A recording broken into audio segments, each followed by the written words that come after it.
ప్రస్తుతం మన గార్డెన్‌లో ఏం మొక్కలున్నాయో అవన్నీ గూడా మీకు చూపిస్తాను. ఈ బిల్లగన్నేరు చెట్టు చూడండి అసలు రోజుకి ఎన్ని వందల పూలు పూస్తాయో. నిజం చెప్పాలి అనంటే ఈ పూలిచ్చినంత అందం వేరే పువ్వులు ఇవ్వవేమో అనిపిస్తది నాకు ఒక్కొక్కసారి.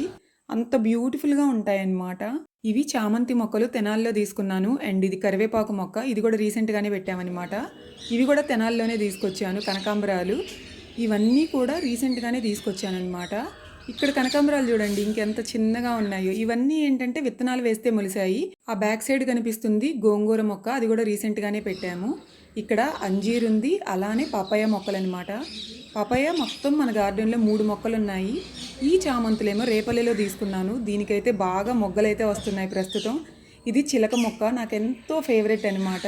ఇది కూడా అంతే చాలా బాగా పెరుగుతుంది. అండ్ పూలు కూడా మంచిగా పూస్తున్నాయన్నమాట. సో ఇవి గార్డెన్ కబుర్లు. మళ్ళీ కలుద్దాం నెక్స్ట్ వీడియోలో. అప్పటి వరకు బాయ్.